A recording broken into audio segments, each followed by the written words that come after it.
Hamas's deposed Prime Minister Ismail Haniya has kept a low profile since the war on Gaza ended in January.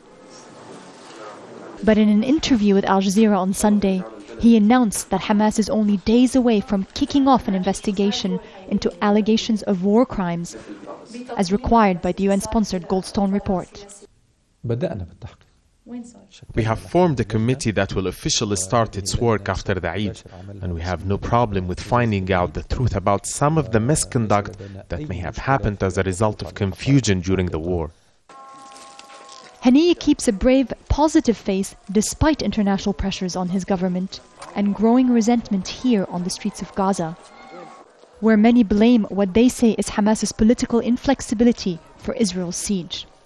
A siege Haniya now says could be eased as part of an imminent prisoner swap deal with Israel. We demand the end of the siege sooner rather than later, and our negotiators in Egypt are discussing this issue with the Egyptians, and we hope that the conditions of the Palestinians improve in general, including the easing of the siege. Is Hamas willing to take some responsibility for weakening the Palestinian people by deepening the divisions between Gaza and the West Bank? As the Prime Minister, I am personally willing to resign my post and position if this will pave the way to the formation of a government of national unity, even though it is my right and the right of my faction Hamas to head the government. When we asked Haniya about Hamas's external relations, he pointed out private visits by European parliamentarians and other dignitaries as evidence that the Hamas government is not cut off from the world. We all know that political engagement begins with individual visits, then it becomes an official state process.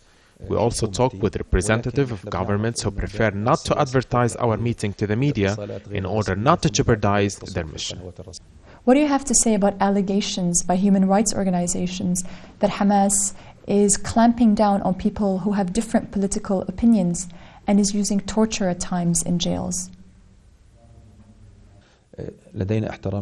We respect political pluralism. We respect all our factions and parties and our country. We respect independent, wise people, leaders. But there are some individuals who do not respect security and want to disrupt it. We deal with them in legal way.